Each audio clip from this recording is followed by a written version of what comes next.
बिस्मिल्लाहिर्रहमानिर्रहीम। First year आज की वीडियो में हम चैप्टर 9 वेव्स का टॉपिक है stationary waves in open organ pipe.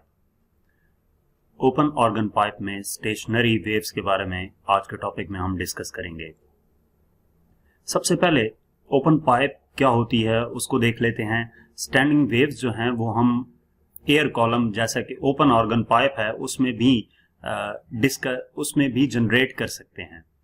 ठीक है, जो स्टेशनरी वेव्स हैं वो किसमें, एयर कॉलम में या ऑर्गन पाइप्स में भी जनरेट कर सकते हैं। इससे पहले हमने पिछले टॉपिक में स्टेशनरी वेव्स स्ट्रिंग में जनरेट की थी। ऑर्गन पाइप एक म्यूजिकल इंस्ट्रूमेंट है जिसमें एक लॉन्ग ट्यूब होती है जिसके जरिए से साउंड प्रोड्यूस किया जाता है by means of vibrating air column. ठीक है, एयर कॉलम वाइब्रेट करने से साउंड प्रोड्यूस होता है। जैसा कि आपके पास ये फ्लूट है, इसके बाद ट्रॉम्बोन है और ये क्लैरिनेट है। ये एग्जांपल्स हैं इस ओपन पाइप की, ये फेमिलियर एग्जांपल्स हैं और ओपन ऑर्गन पाइप्स की। अगर हमारे पास एक पाइप है जिसके दोनों एंड्स ओपन हो तो उसको हम ओपन ऑर्गन पाइप कहते हैं। जैसे ये बांसुरी है, फ्लूट है, तो इसके दोनों एंड्स जो हैं वो ओपन होते हैं। इसको हम कह सकते हैं कि ये क्या है, ओपन ऑर्गन पाइप है। या आप स्ट्रेट पाइप भी ले सकते हैं जो दोनों एंड से ओपन हो तो उसको भी ओपन ऑर्गन पाइप का नाम देंगे। अब इसमें जो मोड्स ऑफ वाइब्रेशन है ओपन ऑर्गन पाइप में हम वो देखेंगे। मोड्स ऑफ वाइब्रेशन से क्या मुराद है कि जो ओपन ऑर्गन पाइप है उसमें जब वाइब्रेशंस होती हैं तो crust, trough, node, anti node बनते हैं, वो किस तरह से बनेंगे हम उसके लिए कंसिडर करते हैं कि हमारे पास एक वाइब्रेटिंग ट्यूनिंग फॉर्क है जो कि एक ओपन पाइप के एक एंड की तरफ पकड़ा गया है, यानी कि ट्यूनिंग फॉर्क वाइब्रेट कर रहा है और उस वाइब्रेट करते हुए ट्यूनिंग फॉर्क को एक पाइप के साथ रखा गया है, वो पाइप जो कि जिसके दोनों एंड्स ओपन हैं। अब जब वो वाइब्रेट करेगा ट्यूनिंग फॉर्क तो इस जहां पे भी ओपन एंड है वहां पे एंटी नोड बन जाएगा। एंटी नोड कौन सा पॉइंट होता है, जहां पे एम्पलीट्यूड मैक्सिमम हो। ये एम्पलीट्यूड मैक्सिमम है यहां पर और एम्पलीट्यूड मिनिमम यहां पर होता है। तो जहां पे भी ओपन एंड आएगा वहां पर क्या होगा, एंटी नोड बनेगा और मिडिल में नोड बन जाएगा। मोड्स ऑफ वाइब्रेशंस जो हैं ओपन पाइप में वो हम स्टेप बाय स्टेप देखते हैं। सबसे पहले फंडामेंटल फ्रीक्वेंसी की बात करते हैं। अगर हम सपोज करें कि f1 लैम्डा 1 फ्रीक्वेंसी और वेव लेंथ है स्टेशनरी वेव्स की, तो लेंथ l और वेव लेंथ रिलेट कैसे करेंगे, इस फार्मूले के जरिए से L equal to lambda 1/4 plus lambda 1/4 equal to lambda 1/2। अब ये लैम्डा बाय 4 हमने कहां से लिया इसको जरा मैं एक्सप्लेन कर दूं।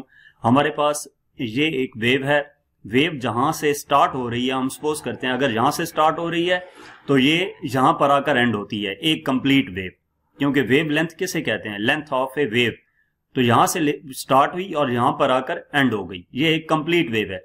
हम सपोज करते हैं कि वेव यहां से शुरू होती है तो ये कंप्लीट वेव यहां पर आकर बनेगी, इसके बाद दोबारा से रिपीट हो रही है। तो ये जो कंप्लीट वेव है इसकी लेंथ को वेव लेंथ कहते हैं, यानी कि लैम्डा कहते हैं, जिसको वेव लेंथ को लैम्डा से डिनोट किया जाता है। अगर इस वेव लेंथ को हम हाफ कर दें, यानी कि सेंटर से यहां तक का डिस्टेंस देखें तो ये कितना हो जाएगा, लैम्डा बाय 2। इसका हाफ कर दिया। अब इसका मजीद हाफ करें यानी कि सेंटर से देखें तो ये हमारे पास कितना आ जाएगा, लैम्डा बाय 4। ठीक है, ये डिस्टेंस लैम्डा, ये लैम्डा बाय 2 और ये लैम्डा बाय 4। अब अगर इसको लूप्स की फॉर्म में देखें वेव को, तो ये आप देख सकते हैं कि ये कंप्लीट लूप जो है ये वाला, इसका हमारे पास वेवलेंथ लैम्डा बाय 2 आई है और जो हाफ लूप है इसकी कितनी आई है, लैम्डा बाय 4। ठीक है, अब ओपन ऑर्गन पाइप की अगर बात करें तो इसमें क्या हो रहा है, एक ये हाफ लूप है और एक ये हाफ लूप है। Half loop plus half loop, half loop की वेवलेंथ लैम्डा बाय 4 थी, इस वजह से लैम्डा बाय 4 कर दिया, और दूसरा हाफ लूप भी है उसका भी लैम्डा बाय 4, दोनों को ऐड किया तो ये लैम्डा बाय 2 आ जाएगा। इसका एलसीएम लेके सॉल्व करेंगे, लैम्डा बाय 2 आ जाएगा। वन सबस्क्रिप्ट में इस वजह से लिखा है कि ये हम फर्स्ट सॉल्व कर रहे हैं जो कि फंडामेंटल फ्रीक्वेंसी है। अब लैम्डा 1 किसकी इक्वल आ जाएगा, 2 उधर जाकर मल्टीप्लाई होगा तो लैम्डा 1 इक्वल आ जाएगा 2L के। अब वेलोसिटी, फ्रीक्वेंसी और वेवलेंथ का हमारे पास फार्मूला क्या है, v equal to f lambda. यहां से f1 इक्वल आ जाएगा v ओवर लैम्डा 1 के। लैम्डा 1 की वैल्यू क्या है, लैम्डा 1 हमने अभी कैलकुलेट किया 2l है, तो लैम्डा 1 की जगह पे 2l लिख देंगे, यानी कि f1 इक्वल आ जाएगा v ओवर 2l। तो ये हमारे पास क्या है, फंडामेंटल फ्रीक्वेंसी है, या इसको first harmonic for open pipe भी कहते हैं। फंडामेंटल फ्रीक्वेंसी या first harmonic for open pipe. इसी तरह हम नेक्स्ट देखते हैं सेकंड हार्मोनिक। वो हमारे पास फर्स्ट हार्मोनिक था, उसको फर्स्ट फंडामेंटल फ्रीक्वेंसी भी कहते हैं और फर्स्ट हार्मोनिक भी कहते हैं। अब हम सेकंड हार्मोनिक की बात करते हैं। सेकंड हार्मोनिक में f2 फ्रीक्वेंसी है और लैम्डा 2 वेवलेंथ है स्टेशनरी वेव की, जिसकी लेंथ l है। अब इसको जरा आप गौर से देखें, मैंने आपको ये बताया था कि ओपन एंड होगा तो वहां पे एंटी नोड क्रिएट होगा। ये एंटी नोड क्रिएट हुआ, यहां से हमने वेव जनरेट करनी शुरू की, ये नोड आया और ये फिर एंटी नोड आ गया। ये वाली जो डायग्राम थी यहां तक, इसका इतना हिस्सा ये वाला, ये हम पिछले हिस्से में डिस्कस कर चुके हैं, जिसके दोनों एंड्स पे एंटी नोड और सेंटर में नोड था। अब क्या हुआ, इसको मजीद आगे बढ़ाएंगे, नोड आएगा और फिर एंटी नोड आएगा। ओपन एंड है, यहां पे भी एंटी नोड आ गया, इधर भी एंटी नोड आ गया। तो ये हमारे पास किसके लिए, सेकंड हार्मोनिक के लिए वेव बन गई। अब इसको अगर हम देखें तो इसमें हमारे पास वेव लेंथ कितनी बन रही है, half node, half loop plus half loop, complete loop, एक कंप्लीट लूप जे और एक कंप्लीट लूप जे, यानी कि 2 कंप्लीट लूप हो गया। अब 2 कंप्लीट लूप हमारे पास, एक ये वाला लूप और एक ये वाला, इनके दरमियान लेंथ कितनी थी, लैम्डा, तो इस वजह से लेंथ कितनी आ जाएगी, लैम्डा 2 आ जाएगी। 2 किस वजह से, सेकंड के लिए, सेकंड हार्मोनिक के लिए, यानी कि इसकी जो लेंथ है वो लैम्डा है। क्यों, ये आपने याद रखना है कि हाफ लूप लैम्डा बाय 4 के इक्वल होता है, कंप्लीट लूप लैम्डा बाय 2 के, और 2 कंप्लीट लूप्स लैम्डा के इक्वल होते हैं। तो यहां पे 2 कंप्लीट लूप्स इस केस में बन रहे हैं, तो इस वजह से ये L इक्वल आ जाएगा लैम्डा 2 के। अब वेलोसिटी का, फ्रीक्वेंसी और वेवलेंथ का relation v equal to f2 lambda 2 है। यहां से f2 इक्वल आ जाएगा v डिवाइडेड बाय लैम्डा 2 के, यानी कि f2 equal to v over lambda 2 की वैल्यू क्या आ जाएगी, L। तो f2 इक्वल आ जाएगा 2 into v divided by 2L। ये हमने क्यों किया, हमारे पास पिछली स्लाइड में v ओवर 2L किसके इक्वल था, f1 के इक्वल। तो यहां पे f1 लिखने के लिए हमने क्या किया है, इस इक्वेशन को 2 से मल्टीप्लाई और डिवाइड कर दिया, तो ये 2 इंटू v ओवर 2L आ जाता है, यानी कि f2 equal to 2f1। v over 2L 2f1 के इक्वल था, तो f2 इक्वल आ गया 2f1 के। अब ये हमारे पास क्या है, second harmonic for open pipe है। इसी तरह थर्ड हार्मोनिक की अगर हम बात करें तो उसके लिए हमारे पास ये डायग्राम बनेगी। ये डायग्राम कैसे बनती है कि स्टार्टिंग में ओपन पाइप है, तो ओपन पाइप के लिए एंटी नोड, जहां तक एक दूसरा एंटी नोड आ गया, ये हम फर्स्ट केस में डिस्कस कर चुके हैं, इस हिस्से की डायग्राम जो फंडामेंटल फ्रीक्वेंसी के लिए थी। उसके बाद दूसरा एंटी नोड जहां पे क्रिएट हुआ, ये हम सेकंड हार्मोनिक के लिए यूज कर चुके हैं। इस वेव को आगे बढ़ाया तो तीसरा वेव यहां पे, तीसरा एंटी नोड जहां पे आया, तो ये हमने क्या किया, इसको हम थर्ड हार्मोनिक का नाम देंगे। अब इसके लिए वेव के लिए फ्रीक्वेंसी f3 लैम्डा 3 और इसकी जो लेंथ होगी वो किसके इक्वल होगी, L इक्वल आ जाएगा। अब इसमें जरा देखें, ये हाफ लूप और ये हाफ लूप, एक कंप्लीट लूप होगा, एक कंप्लीट लूप, ये दूसरा कंप्लीट लूप, ये तीसरा कंप्लीट लूप, 3 कंप्लीट लूप्स इस डायग्राम में मौजूद हैं। 1 कंप्लीट लूप की वेवलेंथ लैम्डा बाय 2 थी, इसका मतलब है लैम्डा बाय 2 को 3 से मल्टीप्लाई कर दें या 3 टाइम्स लैम्डा बाय 2 ऐड करना है, तो ये हमारे पास क्या आ जाएगा, L equal to 3 lambda 3 by 2। तो 2 इधर जाकर मल्टीप्लाई होगा और 3 डिवाइड हो जाएगा, यानी कि लैम्डा 3 इक्वल आ जाता है 2L बाय 3 के।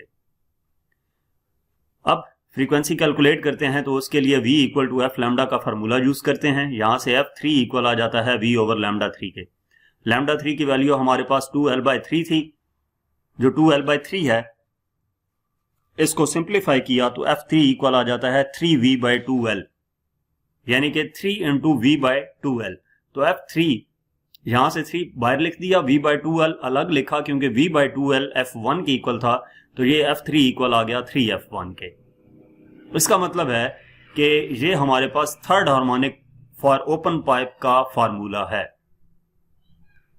अब इन तीनों अगर आप कंडीशंस को देखें, इसमें एक बात बता दूं आपको कि ये वाली जो डायग्राम है ये सिर्फ आपको समझाने के लिए थी, ये पेपर में साथ बनाना जरूरी नहीं है। ये जो ऊपर डायग्राम बनती आ रही है हर स्लाइड में, ये आपके लिए जरूरी है। अब इन तीनों स्लाइड्स को अगर आप देखें तो F1 की वैल्यू V/2L आई थी, F2 2F1 के इक्वल आ गया था, F3 3F1 के इक्वल आ गया था। इसी तरह बाकी अगर हम देखें, यानी कि एंड लूप्स बन रहे हैं किसी वेव में, तो उसके लिए वेवलेंथ लैम्डा एन कह देंगे और फ्रीक्वेंसी को Fn कहेंगे। तो इस केस में जो nth हार्मोनिक है वो किसकी इक्वल होगा उसको हम देख लेते हैं। L इक्वल आ जाएगा, जिस तरह हम हाफ लूप्स के लिए ऐड करते आ रहे थे ना λ/2, तो ये ऐड अप होते होते n λ/2 आ जाएगा, यानी कि लैम्डा एन इक्वल आ जाएगा 2L/n के। n क्या है, कोई भी नंबर हो सकता है, जितने उस वेव में नंबर ऑफ लूप्स मौजूद होंगे n की वही वैल्यू लिखेंगे। तो फ्रीक्वेंसी n लूप्स की कितनी हो जाएगी, Fn इक्वल टू nF1।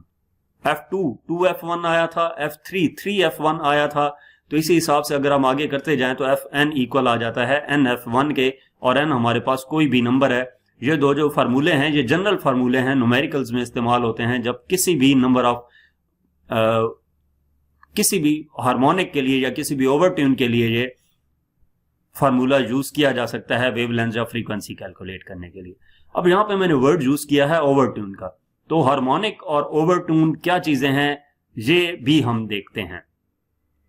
लेकिन उससे पहले एक पॉइंट आपको बता दूं कि all harmonics are present in an open pipe. All harmonic से मुराद ये है कि n की वैल्यू 1 पुट करें तो F1, 2 पुट करें 2F1, first second harmonic, 3 put करें 3F1 थर्ड हार्मोनिक। n की वैल्यू 1 बाय 1 पुट करते जाएं तो कोई हार्मोनिक मिस नहीं होता। इसका मतलब ये है तमाम हार्मोनिक्स प्रेजेंट हैं ओपन पाइप में। तो अब हार्मोनिक और ओवरट्यून की अगर बात करें, क्योंकि कहीं पे भी आप ये ओवरट्यून का वर्ड भी पढ़ेंगे तो इन दोनों के दरमियान रिलेशन क्या है या ओपन पाइप के लिए ओवरट्यून की वैल्यू क्या होती है वो आपको मैं समझा देता हूं। हार्मोनिक्स क्या है, ओपन पाइप के लिए तमाम हार्मोनिक्स मौजूद होते हैं, जैसा कि फर्स्ट हार्मोनिक F1 है, सेकंड हार्मोनिक 2F1 है, थर्ड हार्मोनिक 3F1 है, फोर्थ हार्मोनिक 4F1 होगा, इसी तरह अप टू सो ऑन। ओवरट्यून्स क्या है, फर्स्ट जो है ना फर्स्ट हार्मोनिक, उसको फंडामेंटल फ्रीक्वेंसी कहते हैं F1 को, तो इस वजह से इसको छोड़ के इससे आगे स्टार्ट होते हैं सेकंड थर्ड फोर्थ ओवरट्यून। ठीक है, यानी कि 2F1 हमारे पास फर्स्ट ओवरट्यून बनेगा। फर्स्ट तो फंडामेंटल फ्रीक्वेंसी आ गई, इसके बाद आपने ओवरट्यून स्टार्ट करने हैं, तो ये आएगा फर्स्ट ओवरट्यून, यानी कि फर्स्ट ओवरट्यून हमारे पास सेकंड हार्मोनिक है जिसको 2F1 का नाम देते हैं, ये सेकंड ओवरट्यून होगा। इसी तरह आगे 4F1 third overtone and up to so on. इसके बाद फंडामेंटल फ्रीक्वेंसी की अगर बात की जाए तो वो हमने फर्स्ट स्लाइड में कैलकुलेट की थी।